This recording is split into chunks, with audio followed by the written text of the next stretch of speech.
too much guitar, okay?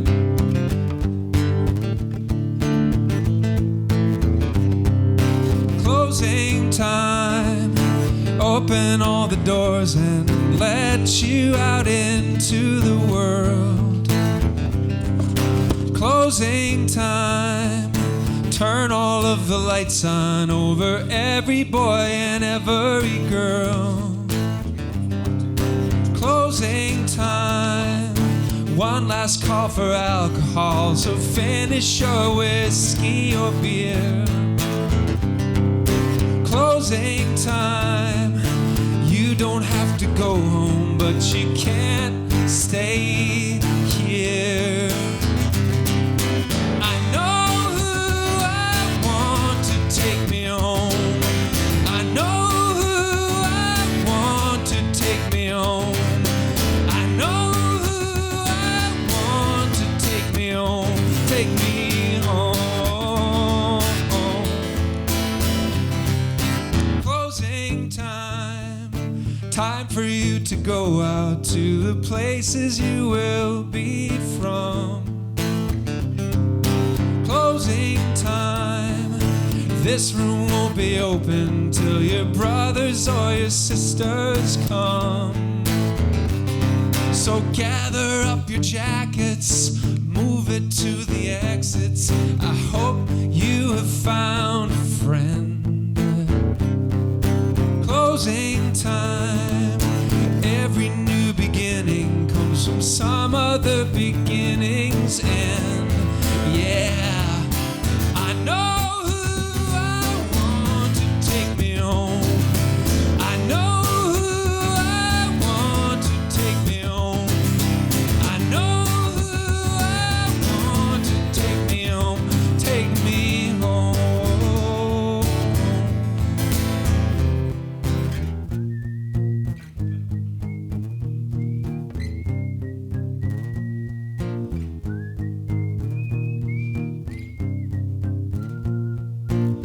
Couldn't bring the strings for this.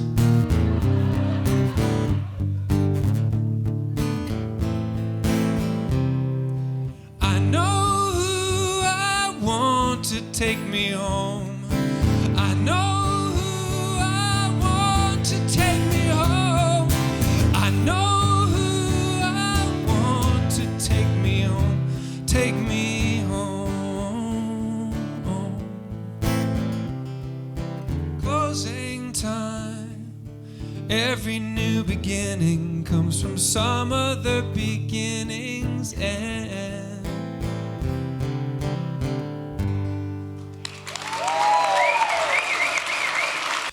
You're always going to have another idea. Always. If it's Wednesday and you've got a great fucking idea, you got to just show it to whoever you're with. And if it turns into a great song and it's for them to sing, you're always going to write another one later, another great one. I think some people get themselves into a thing like they have this sort of, I've got these two things and I'm waiting for the perfect opportunity to work on something with somebody. And I think what that tells your mind, what that tells your mind is wait. And on the other hand, if you have a great idea on Wednesday and you use it for something and it turns out to be pretty good, and on Thursday you have another idea, and whoever you're with or whatever you're doing, or if nobody's around, you finish it for yourself and you say, I'm going to put this on my record or whatever. It's just going to go out there. The message you're giving your mind is go, go, go, and that's very different than wait. It's like training yourself to believe in yourself. It can be done. First of all, if I get a finished piece of music with no words, it's almost a lost cause for me. Because I'll have put all this effort into the piece of music, and it just gets better and better, and it seems more and more finished, and then whoosh, it's finished, and then I can't, there's no doorway in anymore. And so I always like to have some words happening with music. So I guess that's probably why I do both words and music, is I try to keep that door to the lyrics open. Because the lyrics are the hardest part. Don't let anyone fool you. It's the hardest part. And with collaborators, I'm really happy to write a song with someone who's already written amazing songs. I mean, I'm kind of spoiled in that way, but I like it to go day by day, like oh, today I have a whole bunch of words. Oh, I'll do more of the words today, and you can do more of the music, and vice versa. That's for me the ideal. Co-writing, okay. Collaboration in general, like how to make it feel good. A window, a snack. How's your family? I'm into Wanda Jackson. You're going to have to listen to her for 45 minutes. What else is good? You know, I grew up. My family is we're all really polite, and basically, like, I've joked to a friend, and I don't know if it's true or not, but I have a big ego, but it doesn't really get in the way of the people around me as much as it might. But I think this has to do with somehow like my family valuing gentleness. So if you're with somebody and they're uncomfortable and worried and nervous about it, maybe just sort of feeling compassion for that, and you know, like if they're doing things that are irritating or coming up with ideas that you hate, you know, I mean, I'm lucky. I'm not in that position that often, and I'm also very myopic, and I'm always loving everything. So, but if they're coming up with things that you don't dig, or they're doing things that bother you, you have to get into like a frame of mind of compassion and love. I read this interview with T-Bone Burnett. He said he's an amazing producer, and he's done so many great things. And basically, in the interview, it was sort of shocking. All he talked about was love, how he just wants to create an atmosphere of love for the people he works with, and he only really wants to work with people that he can feel that way about. And I found that super inspiring. I have kind of two things that I do with my day.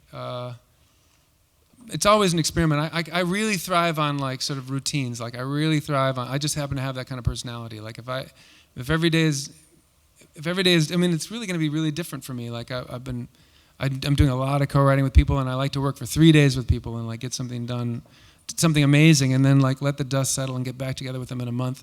So it's always something different and different people and different things happening. But I really like routines. It helps my mind know what to think at a certain time of the day. And lately my thing is, I don't. If I have a writing session in the afternoon, it's going to be from 1 until 6 or 7.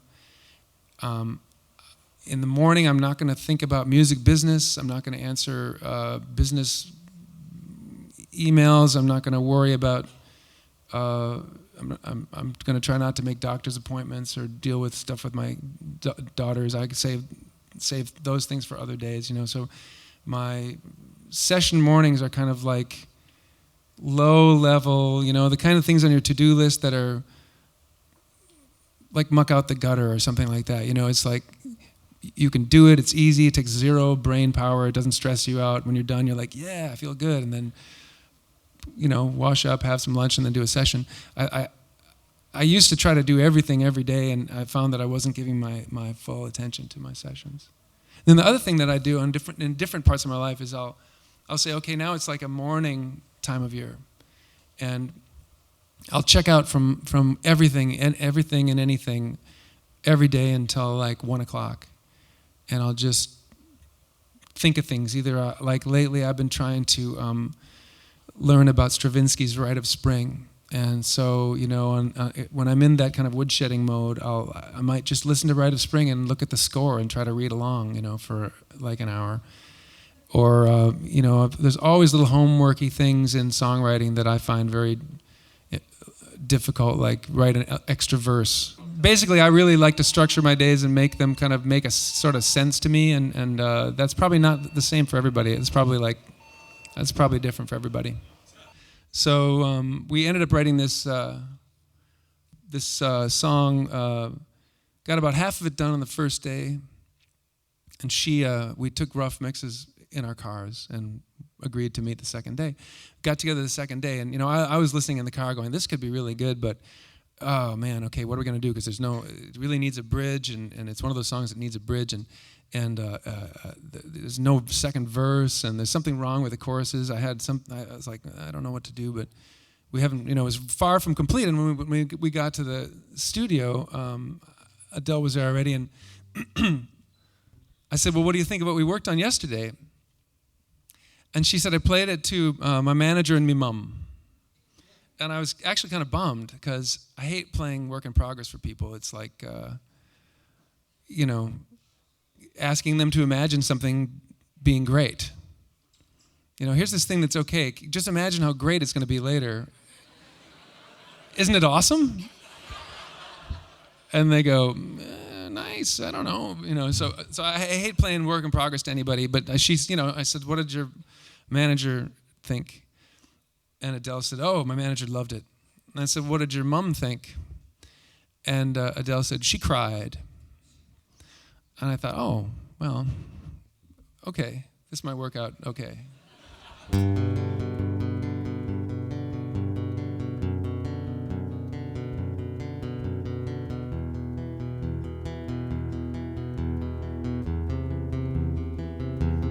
I heard that you're settled down, that you found someone and you're married now. I heard that your dreams came true. Guess he gives you things I couldn't give to you.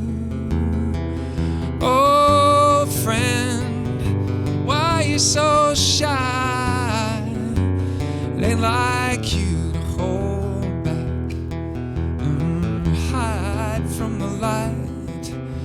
I hate to turn up out of the blue uninvited, but I couldn't stay away, I couldn't fight it. I had hoped you'd see my face and that you'd be reminded that for me it isn't over. Never mind, I'll find someone like you. I wish nothing but the best for you too. Don't forget me, I beg. I remember you said sometimes it lasts in love, but sometimes it hurts instead. Yeah.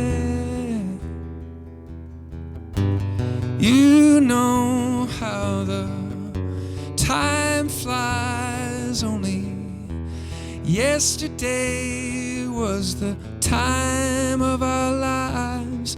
We were born and raised in a summer haze, bound by the surprise of our glory days. I hate to turn up out of the blue uninvited, but I couldn't stay away, I couldn't fight it. I had hoped you'd see my face and that you'd be reminded that for me it isn't over. Never mind, I'll find someone like you. I wish nothing but the best for you too. Don't forget me, I beg. I remember you said sometimes it lasts and loves, but sometimes it hurts instead. Yeah. Nothing compares, no worries, no cares, regrets and mistakes, their memories made. Who would have known how bittersweet this would taste?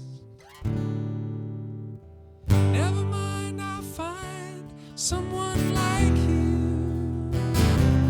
I wish nothing but the best for you too. Don't forget me, I beg. I remember you said sometimes it lasts in love, but sometimes it hurts instead.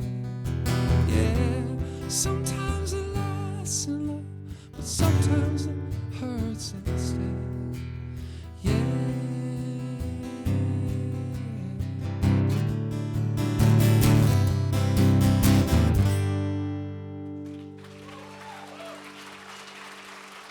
Thank you.